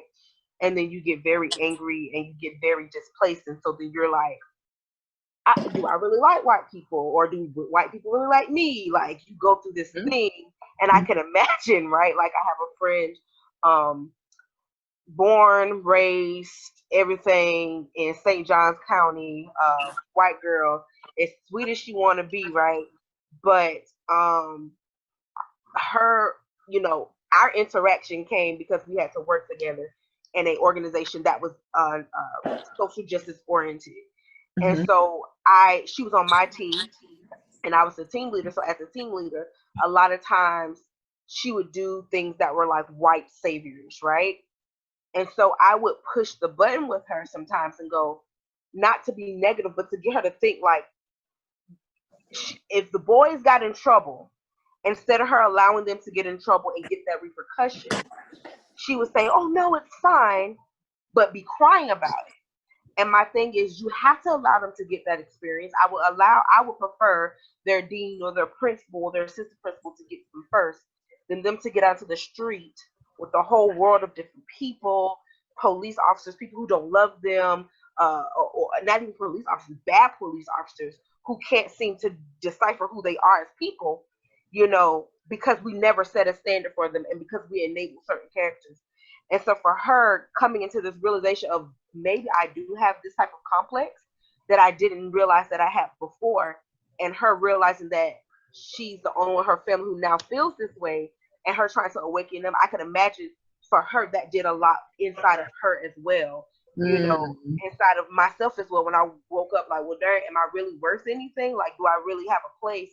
To Brandy's point, when you were going through your classes, you're like, what's going on? I can imagine there's some type of turmoil that happens. So therapy, to be able to decipher through all of this, to kind of get to the other side, because there are some people who just can't get to the other side. And so, and that's not even just in this setting, that's in any setting. And so I think if there's some form of therapy, if you need it, to have somebody be like, hey, this is where I'm struggling at. This is where I'm stuck at. I feel like I'm a horrible person now. I feel like I don't matter now. How can I get to the other side? Because this is all I'm seeing in current day. This is all I'm seeing again. So I think that's also a good. I can see that even for my own personal life. I know when everything kind of like started to transpire with Ahmaud Arbery and then George Floyd, it kind of felt like I was grieving. You know, even though I hadn't lost anyone, I did feel like I was grieving and watching it on social media, listening to it on the news, watching the video, and then trying to pick a good time to like watch those movies. So like watching 13, that's like, are we ever gonna win? You know what I'm saying? Like just watching it, and it's like I can see how you can go to a place of like darkness and anger, and then you start to think. And then they 13, they're showing the lynchings, they're showing like the stuff that my people had to experience and what they had to go through and all this kind of stuff. So on one positive perspective, it's like, okay, my ancestors went through all this and they shed this blood. I gotta have purpose. I gotta push through. They made it so I can be here. I gotta push forward. So that's the positive energy, right? But then it can take you to a place of like this darkness of like of anger or feeling like, dang, you feeling some kind of way. You do need, that I can see how that would be beneficial to iron that out and work out those details and emotional stress and trauma that you experience when watching all of that. And it's coming to you from every angle. Right. And even as you're trying to overcome it, then it is coming back. You know what I'm saying? Right. And you're putting it together with different experiences you had in your life. You're like, right. Maybe that's what was that one? I had a friend, and I was friends with her in elementary school. In 5th grade, we went into middle school together, and sweetest girl, sweet as can be, white girl, called her house one day. I think I was in 7th grade. We had been friends for 3 years at this point. Called her house one day, just talking. Her dad picks up the other line and goes, "Are you talking to a nigga?" I was in 7th grade, right? So I think starting to see that, hearing that, and I'm like, I'm a child. Like, why would he say something like that to me? Like, we are literally just talking, relaxing on the phone. Why is the hate like that towards me for nothing apparent, right? And so it's just so many things that you think about. So it's like, yeah, I think that you start to put it together, you're like, mind blown. Now I don't know what to do with it because now it's a mess. It's a mess. And I don't know how to put the puzzle back together. So I think that's a way to help a lot of people. Oh, that's a very good point. Thank you for sharing that. I would say kind of tackling on that, like the one positive thing from us being self-quarantine and stuff is like these groups together. Like my church has been getting like super involved with groups. You, Monique, like creating this and just like giving us like an outlet to kind of talk it out and stuff. We're not alone, like especially okay, so it's a pandemic and then we have all this racism going on, and it's like we don't like having that like sisterhood or anything like with other women that we can share with. It just feels like, okay, I'm not alone. We can get through this. Mm-hmm. So I appreciate you doing this. And, like my church said, they started groups, and it's been great because we talk about, everything from everything going on to life. And, obviously we're trying to tackle more of what's going on now, but I do appreciate it. So thank you for doing it. Awesome. You're welcome. And I'm sorry, I'm just coming on today's meeting. What is it? Oh, God, and the dog. That's why I thought I seen a paw. He's like as big as like the whole couch, and he thinks he's a lap dog. So my cousin's dog, but he's a sweetie. So some other things, meet on common ground to participate, like you were mentioning, like your groups and stuff. So participate in each other's things to see, get that experience and what it's like in the Black culture, the white culture. Yeah. I know, Brandon, you watched the first initial meeting that Pastor Todd did when he talked about going on that hunting trip. That was the most hilarious experience. If I could just find that clip and just send it to y'all. So, right, when you talk about stereotypes and what Black people do and what white people do, if you had to choose duck hunting, you were like, nah, Black people ain't going duck hunting. You're not doing hunting or whatever. So he had some white friends that he went duck hunting with, and he was just like talking about how he was up at the crack of dawn, even before the crack of dawn. like 4:00 in the morning. They had all this stuff set up. He was like, "Yeah, we got you." He had the entire outfit on, and they were out setting up like these little, I don't know, these little fake ducks, so that the real ducks can think that the fake ducks was on the ground. And he was just basically he was just talking about meeting them on their common ground, and he had the most amazing experience. And he was able to share that experience at a predominantly white church, and they absolutely loved it. And you know what I'm saying? And I think for us, that's why I want to make this tangible. Like, what can we do to like meet on common ground? Can we go to the movies together? Watch a movie together, or go eat at, maybe restaurants we normally wouldn't go eat, or, we can take you out to the Soul Food Bistro. Have you ever been to the Soul Food Bistro? Yes. Have you, Emily? Yeah, You go to the Soul Food I know. I wish I was in Jacksonville still. Why you're not even here? I forgot. No. I'll have to come up and make a trip for sure. How far is it? It's only 3.5 hours, or like 3 if I push You it. still Like have family here? What's that? Do you still have family here? Yes, my aunt lives in St. Johns County, so she's right there. Like, Yeah, and you can bring your aunt. We can make it a Yes. whole experience. and I still talk to a lot of people from work, like from CIT. So I'm like, I'm making a trip once this, clears out. So you guys name it, I can definitely make a weekend up there. I would love to connect with all of you in person. Yeah, so we're gonna have to come together with some ideas on how to make this tangible. See how we can like support one another. Brandy, you have a blog, I believe you mentioned. I have a nonprofit. Crystal has a nonprofit. And some of the other ladies that have been on the call, have different businesses and things that they're into. So we can find ways to like, support one another and just whatever. I mean, the sky is the limit on the creativity that we can come up with. You know what I'm saying? To really make this tangible and have like real relationships. So, I mean, ultimately, that's what I want this to turn into. Not just for us to have these conversations, but for us to like, really get together and learn from one another continually on a continual basis. And try to make a movement where we can. Try to make a movement. Not think about the whole pie. Just where we can. Just where every little amount counts. Everything, and that's how you have to look at it. You have to look at every little bit counts. Yeah. So I have an event that COVID came, so it didn't happen this year. But I've done it for the past 2 years.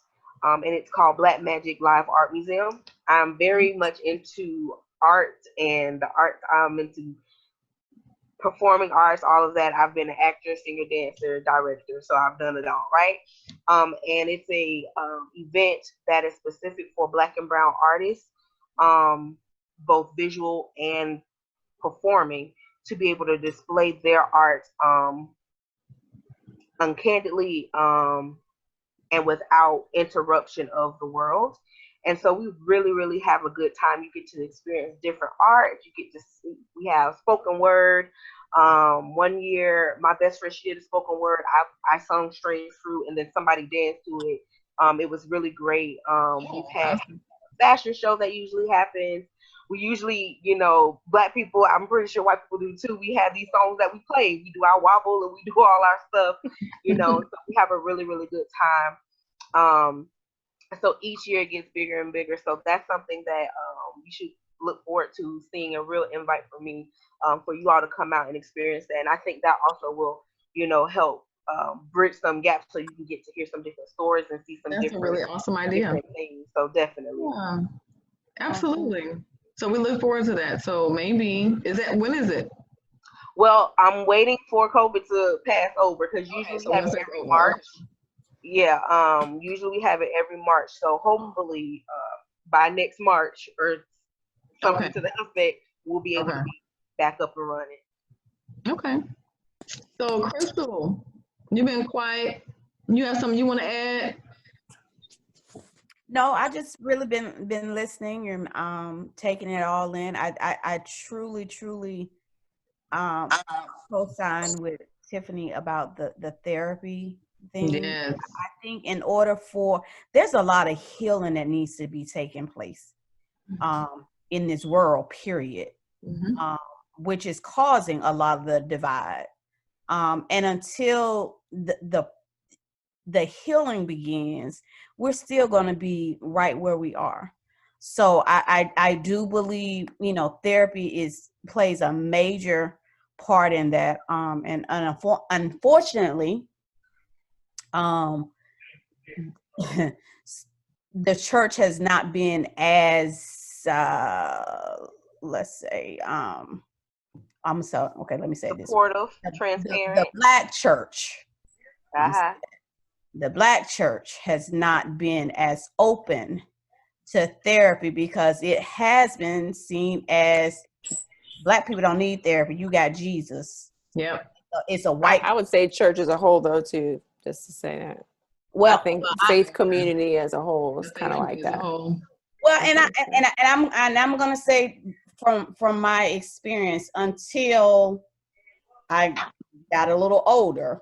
I mean, I was raised in Gainesville, Florida, straight Southern Baptist, and I'm telling you, straight Black Southern Baptist church, and I can remember dealing with things as a young adult and knowing that I was dealing with these things and had friends that were dealing with certain things, and we had no one to talk to, which is one of the reasons that I even started my nonprofit, because I understood that.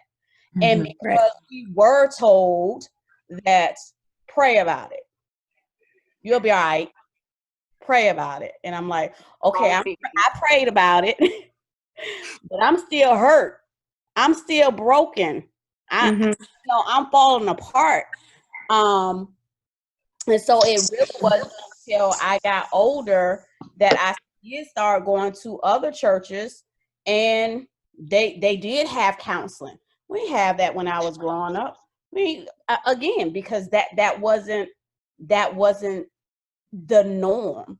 Right. And even now I talk to some others that feel that, oh, you know, when I tell them, look, my whole family goes to therapy for whatever the reason is, marriage therapy, individual therapy. My kids go to therapy.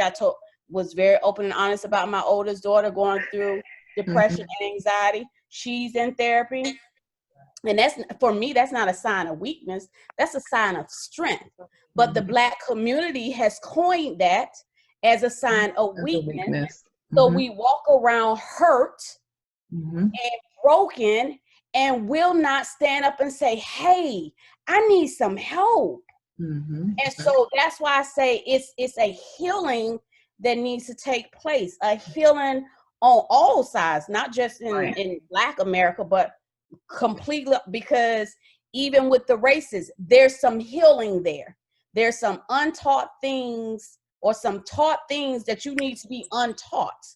And on the opposite side as well, there's some taught things in the Black community that needs to be untaught. But you can't even become whole until you deal with the hurt little girl or little boy inside. And so I do believe that starts with therapy, but I also believe it starts with conversations, being open, honest, and transparent, and having those conversations free from retribution, free from judgment, free from, and I think the more we have those conversations, the better we will become, because we will start healing as a person individually. Then we can heal as a community as a whole. Yeah. I agree with you. And I think too, like, if you think about it, like mental health was like such like like if you had an issue, you were like weird or it was crazy and stuff like that. And that part finally started to come out more. You know, that's why I feel like us doing this movement with like racism and stuff, like, sure, it might not fix everything, just like it hasn't fixed everything, even with mental issues and stuff. But just like you said, Crystal, just having that open line of communication and talking and not being ashamed of it. And I think, you know, it's just a matter of, I don't know, your preference and stuff. Because for the longest time, people would like correlate, if you have a therapist, you must be crazy or you don't have everything going on. Okay, maybe I am a little bit, but this is why I'm seeking help, because I need to get through it. I don't want to be like alone in this. Right. So I agree with you. Yeah. That was really a really good point. Just thinking about that. And then some companies, like my organization, provides free counseling. I don't know if you remember that, or you might have it at your organization too. I forgot. EAP. EAP. Yeah, EAP. Yep. But even that came with a stigma. I remember back in the day, you know, people would make jokes about EAP, but yeah, it's just something that we have to get rid of, you know. And I think too, individually, I think it's getting better, especially in the Black community, with a lot of people, a lot of celebrities. Like one I can think of off the top of my head is Taraji P. Henson, who's been having these conversations. And I think I even seen Pretty Girl Rock. What's her name? Carrie Hilson. Carrie Hilson talking about it. So as people begin to start, you know, giving it a voice on like different things and challenges, it causes other people to find their courage to begin to, you know, do the same. And right, like seeing others like-minded as you, or like, okay, I have someone who is just like me and they're doing it, so it could be okay. Yep. And so that's why we got to speak up. We got to use our voice. Definitely. In those stigmas in all of our communities. And so y'all some leaders on this call. I know y'all out here doing it in your own, you know, personal community. So that conversation has started with us. So let's just keep it going. So I don't know what topic I feel like at this point, I feel like we've covered like everything. We've talked about racism. We've talked about our experiences with racism. We've talked about white privilege. Does it exist? Tonight, we've talked about stereotypes. We've talked about how to overcome it, and we're all doing it. We're all aware now, you know, when those different stereotypes pop in our mind, even if it's against our own culture or our own people, you know, to change that thought process or either just take it out of our minds altogether. So it's like now the next step for me, I believe, is like making it tangible. What can we do to get together and make this real? Take it from a conversation to a real experience. One thing I can think of is like doing something in the community together.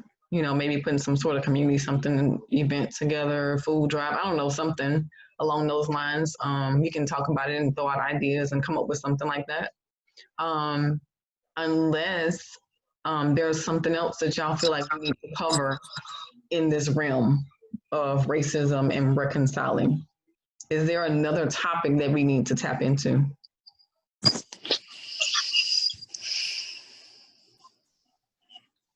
What do you think? I know you've been on all the calls.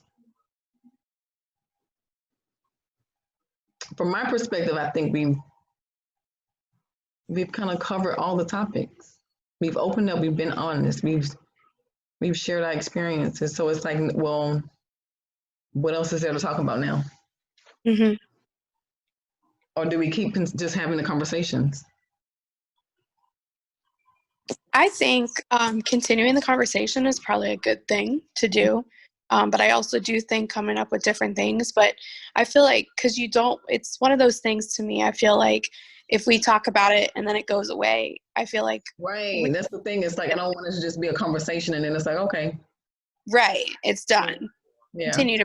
Because it's ongoing. It's still happening. Absolutely. And that's in any subject or whatever. Like, I feel like you can constantly learn something new. So there was a clip that Crystal shared. There was two pastors having a conversation. If we decide to meet next week, we can put maybe like 2 or 3 clips together. So it's not just us having a conversation. We can see what other people are saying and then build a conversation around that too. So there's different ways, or like pulling clips. The lady that I enjoy watching is Jane Elliott. She has a phenomenal perspective on how to overcome racism. We can listen to a short clip, not like, the whole 2 hours. We're going to watch a clip together, but maybe like something that's no more than 15 minutes. listen to it, give everybody an opportunity to see, to learn, from different people, and then we can have a discussion. So there's different ways that we can do it to keep the conversation going, where it's just not topics that we're coming up with, but there are other people out here that are having these conversations that we can glean from. Right. To widen our understanding around it. What do y'all think about that? I think that's good. I think one of the calls we talked about, and I can't remember if it was the last time, we talked about possibly bringing the youth. We did talk about that and see like what their perspective is. Right, because for me, I'm definitely about the youth. But I think, and I can't remember who. Oh, I think I was talking to my daughter. Mm-hmm. So she's a counselor during the summer, and Ladies, I gotta go. I'm so sorry. Okay. My daughter. Okay. Keep me updated. I don't want to interrupt her. Okay, go ahead. Thank you. Bye, Brandy. So she was saying that she is, for the most part, the school that she typically works in is predominantly Black. Mm-hmm. But she took a summer gig, and she's working for a school that's very much diverse. Mm-hmm. And she says she's loving it because she's able to hear the different, she is Hispanics, it's whites, it's, I think she said she has several Asians, so she's able to hear what they talk about. And so one of the conversations that came about was, and it was real simple, but yet very powerful. Mm-hmm. Look, this goes with stereotypes. Sometimes, we in the Black community can name our kids some things that, aren't the most easiest to pronounce, right? So she's in this classroom and she's asking the young girl what's her name. So she knows what her name is. So Kayla's trying to, really, she says, can you pronounce it again? So the little girl pronounces again. And so the teacher says, white teacher says, oh, I just call her Q. No, you're going to call me my name. Right. And so just like Tiffany just said, so Kayla said, turn back to the young girl and was like, pronounce your name to me again. And so the young girl pronounced it again. So Kayla pronounced it back. And she says, you never allow anyone to call you something that is not your name. Now, it's different if the young girl had come out and said, hey, well, don't worry about it. My family calls me Q. You can call me Q. That's right. Giving you the permission to do that. Mm-hmm. But the teacher, and this is how the young girl interpreted it, because she had the conversation with my daughter, she didn't care enough about me as an individual to learn my name. Right. Thank you for taking the time to know my name. And so I was like, wow. And I thought about it. My middle daughter, her name is Jasmine, but everybody wants to call her Jasmine. Mm-hmm. And so we definitely, as she was growing up, like, no, your name is Jasmine. So I can remember, and it's the craziest thing, when she was like 2-3 years old, we were at church, and at the time we were going to Bethel. And Pastor Senior basically said, oh, she's such a sweet little girl. What's her name? So, we said her name is Jasmine. Oh, hi, Jazz. She's like, my name isn't Jasmine. It's Jasmine. And so it brought me back to that. And I thought about it. I'm like, but how simple is that a child thinks you don't care enough about me, right, to learn my name? How receptive am I going to be to you as my teacher? Right. So I think it's, when we're talking about this racism and talking about the climate, I think it's important to get these youth involved in the conversations, because truth be told, it's their generation that can probably, for real, Make the Fix change. it. Yeah. because, you know, we might be a little old and set in our ways, and we might catch some, but they can literally have those conversations, and children are open and honest. They are. So And they're not as like biased when they're that little, like they're have this open-minded. Exactly right. They're Mhm. going to tell you Yeah. exactly how they feel. So if we're able to have a scenario where we really talk to them and have them feel like, you know, hey, this is a safe haven. We want to learn from you. Right. So in order for us to be better as adults, we need to hear from you and give them that floor and have them have the conversations like we're having conversations. Mhm. I mean, I know, Monique, you learn. I tell my girls all the time, I learn from you every meeting. Mhm. I know that I'm supposed to be here pouring into you, but I thank God for you because you made me look at things a little different. Yeah. I learn each time I'm with you. And so that's why I tell people So all the good. time, if you just stop and listen to a child, Mhm. You'd be surprised. Man. so Yes. much. And having this, I'm the adult, because I say so. So I think that will be, especially if we can, once it, you know, it opens up, if we can Yes. have like a luncheon, Yes. just invite some girls from your organization, but guess what? Invite some young men.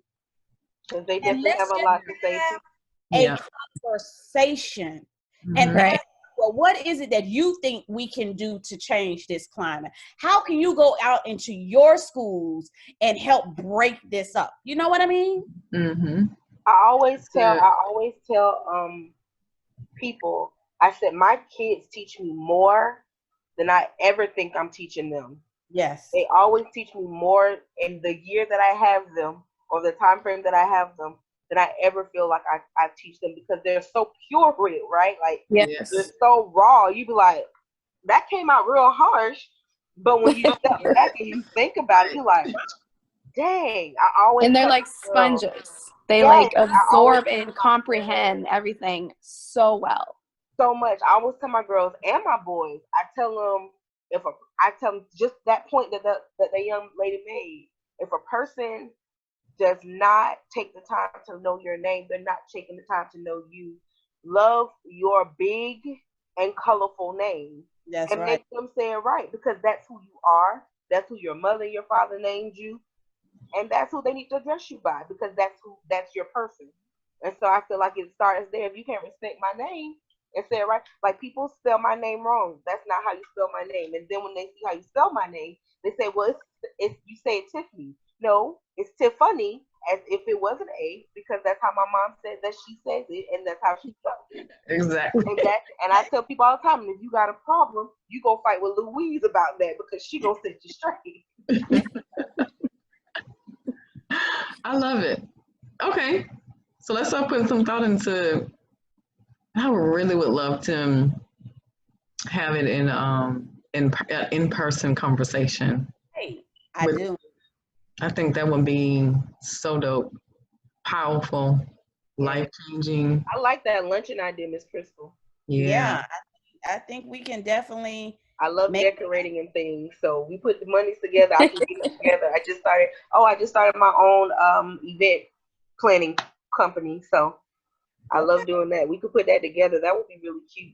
I think so. I think that will and impactful. Yeah. Yeah, let's start putting some thought into that and seeing how we can put that together. Because I've even thought about putting something together, and maybe this is, we can just put it all together, but having a panel of like a police officer, having somebody from like the mental health field, but just to talk about the youth, about number one, knowing their rights, right? Like, understand that as- What you should do when you encounter police, blah, blah, blah, blah, blah. But breaking that stereotype where, listen, we understand that there are some bad cops out there, but not everybody is a bad cop, right? So having those conversations, but at the same time, having somebody that's, you know, maybe an attorney that talks about, listen, these are your rights. You do not have to do boom, boom, boom, boom, boom. But then on the mental health side, saying, listen, it's a lot going on right now. And it's okay not to be okay. Right. It's okay to be not okay. Yes. And you know how long it took me, and I'm 51 years old, how long it took me to verbally be able to say, I am not okay. Mm-hmm. And that took years of therapy because I was always taught you are a strong Black woman. And I know people say that strong thing like it's a compliment. Sometimes you get tired. I don't want to be strong all the time. All the time. You know, and so when you have that persona on you, just like we were talking about the stereotypes that we done got, you know, carried on from generation to generation, you feel like, oh, I can't break down because then I'm not a strong Black woman. Well, you know what? No, I'm not okay. But I think what happens is we perpetuate that and we put it to our kids. You know, like, boys, you can't cry. You're not supposed to cry because you're a young man and men don't cry. That's why you got some men grown behind men out here that don't know how to show their emotions because you told them that you can't show emotions because you are a man. That's a lie. They tell my nephew that all the time, and I'm like, you can cry. He's 6. Yeah, I'm like, get over it. He's a child. So my thing is having someone there from, you know, mental health to talk about that, but then also having somebody there to talk about voting. You know, when you get of age, you know, this is the voting process. You know, it's covering everything that is really affecting us now.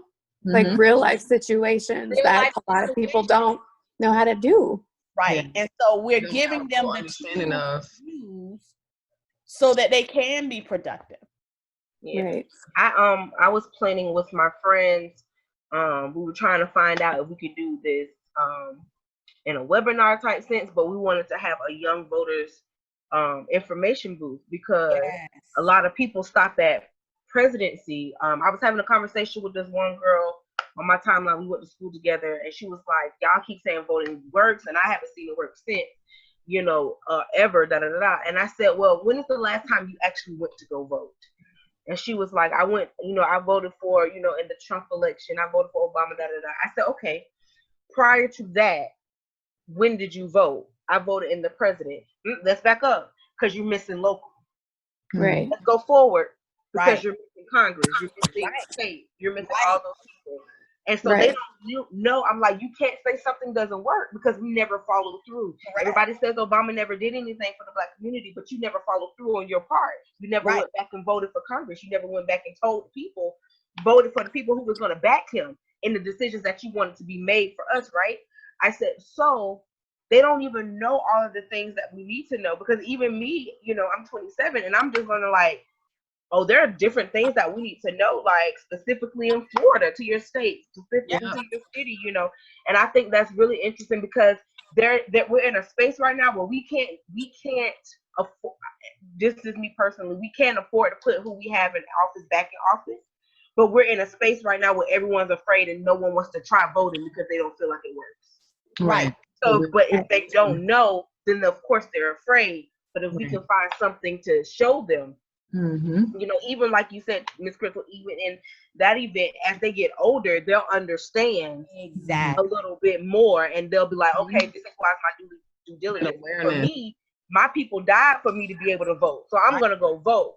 But it just means so much more to learn so much more information. Right. Well, not only that, now trust me, if we light the fire up under them now, they could go back to their communities, to their households, and Hey, Mommy, are you voting See, in the primaries? Did Let's you go talk vote about for the locals? Did you? keep them in the know. I'm telling you, So, the youth shake stuff. The youth will shake it. They did a whole yes. women's march. They did a whole march about the guns. The youth shakes it. You'd be surprised. You be like, I ain't even look at you. they got all that energy too. Yes. Oh, Right. Right. I mean, and they're powerful and they're ready. I saw a video. They're ready. I saw a video clip of a young, and I just, it brought tears to my eyes. It really did. This little white girl, she was in the 3rd grade, right? So I guess she had been hearing all this stuff about Black Lives Matter, blah, blah, blah, blah. And she wanted to do something. So she took her chalk, her sidewalk chalk, went out in the street and started writing Black. She did like her own little street mural. Black Lives Matter. And what brought me to tears was when they interviewed her. She was like, and she had a little. I think a friend was with her, and her friend was Black, and was like, we should all be treated the same. Do you know that her neighbor, a white lady, I think she was, I don't know, an elderly white lady, called the police on a 9-year-old? And the police came by and saw what she was doing, talked to the mom, talked to the little girl, and basically he went on about his business. But that one little thing, and she said, so then other little kids start coming to help her, right? So now she planted the seed. Now you done pissed them off. So now you got all these other little kids, and she said, and we're just gonna make it bigger and bigger every day. And I said, wow, you know, that baby did that. No, and it's so right, because they, like, I look at my nephew and stuff, and just the amount of, like, friends that he comes up with. Like, he's 5, but, like, he'll get the whole neighborhood together, and I'm like, I wish I had that much confidence. I mean, mind you, it's a little harder, like, as an adult, but he just wrangles in 10, 20 kids, like, and they're just out playing, and I'm like, that made me think of that, because that's so beautiful, because these kids have such like a clear vision of like nothing tainting them, and it's just, it's such a beautiful thing. And if you just keep encouraging these kids, like, voice your opinion, speak up, like, you guys are gonna make the difference. That's it. So yeah, I just think that would definitely probably be the next step, because we've had the conversations as adults. Okay, let's talk to some youth. Because we're gonna shake some things. Right. Shake some things. I love that. And I think too, like, getting perspective from like both female and male, because like you were mentioning, like, one of my best friends, like, he shows zero emotion, because he's like, when I grew up, you don't show emotion. And he's like, you know, I mean, we're become best friends, so like we would open up to stuff, but he's like, I would have like girlfriends and stuff that would leave me and stuff because I wouldn't be, you know, emotionally open. And it just breaks my heart, because I'm like, you know what, it's okay that you're not okay, but I'm like, but he's like, I'm the one holding the family together, I'm the one holding everybody up, like as if he was like the building blocks. And you know, I'm just, you know, constantly praying for people, and I'm like, it'll be okay, it will get through, but you just have to, I don't know what the change is. Yeah. Well, together we're gonna figure it out. That's right. right. I like all these ideas. These are great. Some really good ideas, and so we just gotta make them happen. We can't just talk about it. We gotta be about it. Right. So, we all in the group together. We'll be in touch on, like, you know, what's next. And I appreciate you, like, you know, coming on tonight, taking y'all time out from y'all families or whatever else y'all have going on to share your perspectives and, you know, really be on board with, you know, reconciling these racial issues. And I think that we have a good group of ladies who are ready and willing to do just that. Yeah. So I'm excited about it. I haven't met everybody, but I was going to say, like, just the quality of, like, the personality, and, like, you guys are just such amazing, powerful, strong people. I'm like, these are the people I need to surround myself with. And so far, everybody that's been on here, I'm like, Yeah. This is amazing. It's So I prayed about it and just did it. And then I just trust God that all the right people were going to raise their hand. right. And that's exactly That's awesome. You Yeah. guys are so awesome. Yeah. So I'm going to let you guys go. I'm going to go eat because I'm starving. Yeah. And Bye. love y'all. Have the Nice to meet you guys. See you guys soon. all right. Bye.